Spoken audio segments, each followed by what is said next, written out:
Vamos continuar a falar de gráfico de funções de forma generalizada. Depois, quando a gente entrar em cada uma das funções diferentes, a gente vai voltar a esse tema. Bom, inicialmente, o legal de gráfico de funções é que você pode rapidamente, por um gráfico, identificar se um gráfico é de uma função ou se não é de uma função. Espera aí, vamos aqui melhorar essa linha aqui que eu tentei fazer. Então, nós temos aqui aquele eixo de coordenada y e x, ou seja, conjunto B e conjunto A, né? Aqui é o conjunto A, aqui é o conjunto B, e vamos imaginar que eu tenha este desenho aqui.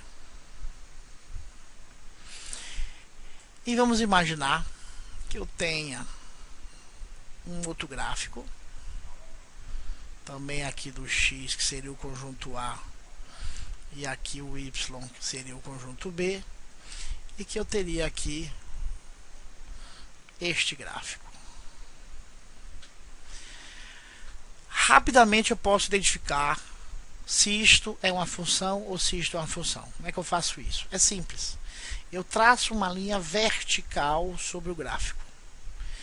E se nesta linha vertical que eu traçar, esta linha só tocar o gráfico uma única vez, perceba que eu toquei aqui apenas uma vez com essa linha e uma vez com essa linha, isso significa então que este gráfico aqui representa sim uma função. E por que ele representa uma função? Porque perceba, eu tenho apenas um x conectado a um y. Esse x está conectado a esse y. Olhe este caso aqui agora. O que eu tenho? Eu tracei essa linha vertical e essa linha vertical cruzou o gráfico 3 vezes. O que é que isto significa? Significa basicamente o seguinte: significa que este elemento x, este aqui, elemento x, que pode ser o número 1, 2, 3, não importa, esse elemento x está ligado a 1, 2, 3 elementos y. E na definição de função, lá no início eu disse que uma função é aquela relação entre um elemento de x com um elemento de y. E aqui eu tenho um elemento de x com 3 elementos de y. Então isto aqui não é função. Então toda vez que você estiver diante de um gráfico, que você traçar uma linha vertical neste gráfico, em qualquer ponto do gráfico, e esta linha vertical só cruzar o gráfico uma única vez, este gráfico será de uma função. Se ele cruzar mais de uma vez, ele não será função. Bom, nós podemos ainda utilizar o gráfico para identificar diferentes características de funções. E a primeira delas é identificar quando uma função é chamada de par.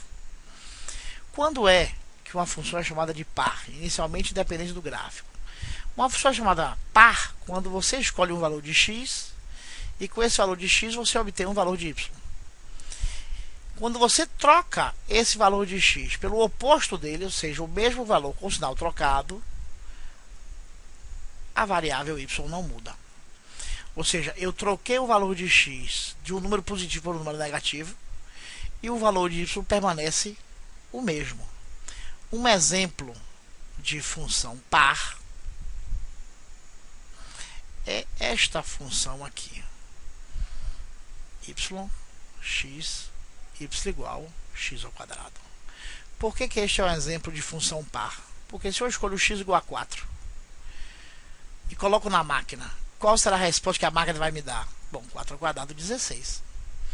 Se eu boto nesta máquina menos 4, qual é a resposta que a máquina vai me dar? 16. Então perceba, eu troquei o sinal de x, mas o valor de y, ou seja, o valor que a máquina me dá, é exatamente o mesmo. Então, neste caso, eu tenho uma função par. Como é que eu identifico no gráfico uma função par? É simples. Uma função par, o gráfico é simétrico com relação a esse eixo y. Eu sei que vai ser um pouco difícil você imaginar, mas imagine que isso aqui fosse um pedaço de papel.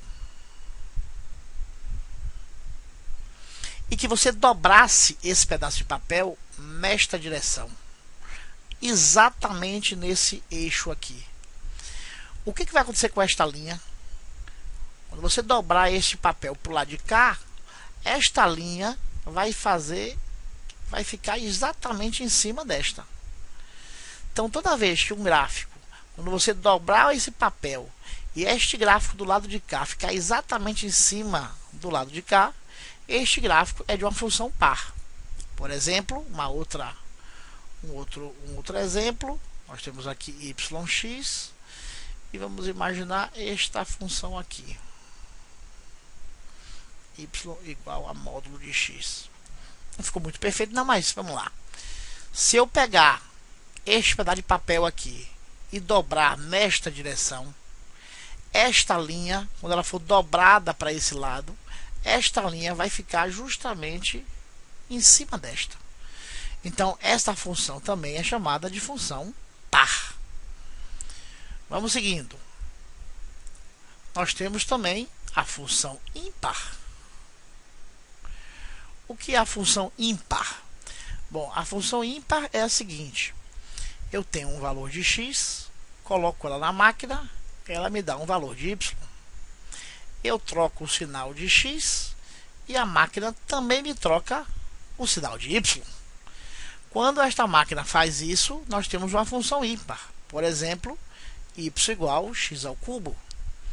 Porque se eu boto o x1 e jogo isso na máquina, qual a resposta que a máquina vai me dar?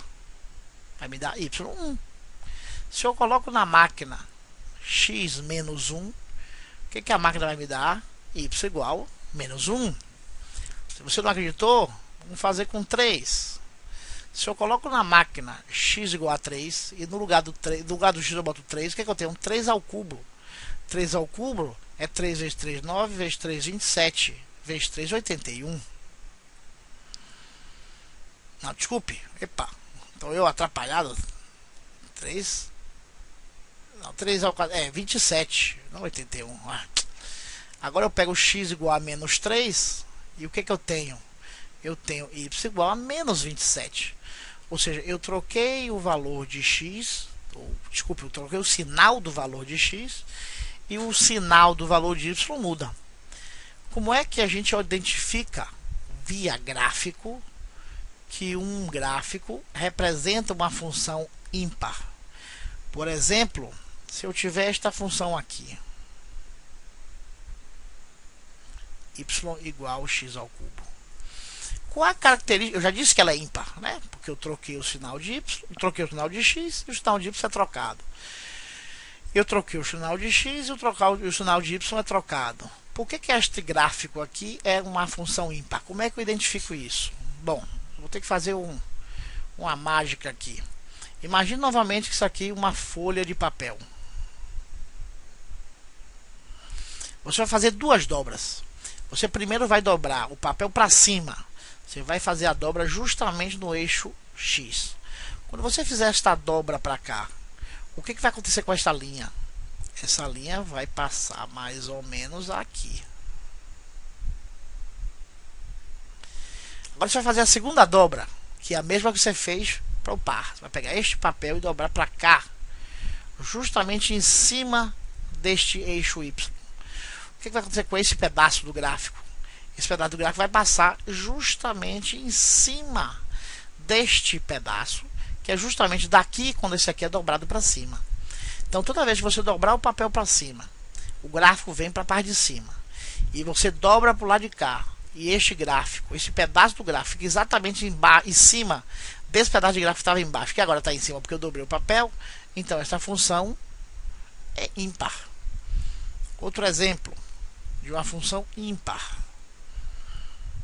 Aqui é y, aqui é x. Imagine esta função, que é a função y igual a x. Devia ter escolhido outra cor, mas tudo bem. Então o que acontece? Se eu pensar isso aqui sendo um pedaço de papel, e eu dobrar esse papel para cima, justamente no eixo X, o que acontece com esse pedaço aqui? Bom, quando eu dobro ele para cima, quando ele sai daqui e vem para cima, esta linha faz isso.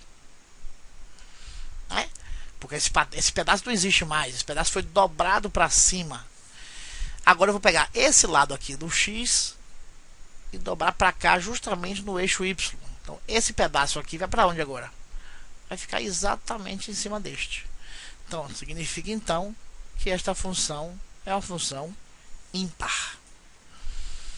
Que outras informações eu posso obter dos gráficos? Eu posso identificar quando uma função é crescente ou quando ela é decrescente. Quando é que uma função é crescente ou decrescente? Bom, a função é crescente quando eu aumento o valor de x e o valor de y também aumenta. Ou quando eu reduzo o valor de x e o valor de y também diminui. Já a decrescente, eu aumento o valor de x, o valor de y decresce, ou eu diminuo o valor de x e y aumenta. Então, por exemplo, imagine esta função aqui, y igual a 4x. Se eu pegar x1, o que a máquina vai me dar de resposta do y? 4 vezes 1, 4. Vamos escolher um valor maior para x, x7. O que aconteceu com o valor que a máquina me dá? 7 vezes 4, 28. Então eu tenho um aumento no valor de x de 1 para 7 e a função aumentou de 4 para 28. Se eu quiser um valor menor de x, por exemplo, 0, o que acontece com o valor de y? Também diminui para 0. Então o x vai aumentando, o y vai aumentando. Se eu pensar o contrário, que o x vai diminuindo, o y vai diminuindo. Já a função decrescente, por exemplo, menos 4x, eu tenho o quê? Se eu escolho x igual a 1, o que a máquina vai me dar como resposta? Vai me dar menos 4. Se eu aumento o valor de x para 7, a máquina não vai me dar um valor maior agora, ela está me dando um valor menor. Eu aumentei x e o y diminuiu.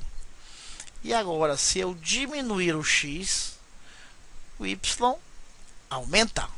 Eu estou diminuindo de 1 para 0, mas o y aumentou de menos 4 para 0. Como é a cara da função crescente e da função decrescente? A função decrescente e a função crescente tem a seguinte característica: yx. A função crescente, ela, bom, vou ser redundante, ela cresce, ou seja, ela sai de um ponto, cai embaixo e termina num ponto lá em cima. Então, por exemplo, esta função aqui seria uma função crescente. Já uma função decrescente poderia ser esta função aqui, porque ela sai de um ponto maior e termina num ponto menor, sempre lendo o gráfico da esquerda para a direita. Então ela inicialmente iniciou, se eu estou sendo redundante, de um ponto cá embaixo e ela está subindo nessa direção, então ela é crescente. Aqui é o contrário, ela está saindo de um ponto mais alto e está concluindo num ponto mais baixo. Lembrando sempre que essas linhas que a gente faz são infinitas, tanto para cima quanto para baixo. Além disto, nós podemos ter rapidamente, deixa eu aqui trocar de página. Então 5, nós temos a função constante. Quando é que nós temos uma função constante? A função constante é aquela que o x sobe e o y e o x desce, e a resposta que eu tenho é o y. Ou seja, eu posso variar o x como eu quiser, que o y sempre será o mesmo. Então, por exemplo, uma função y igual a 3. O x pode ser 0, a máquina me dá y3. O x pode ser 1 e a máquina me dá y igual a 3. Neste caso, o que nós temos? Nós temos um gráfico parecido com isto.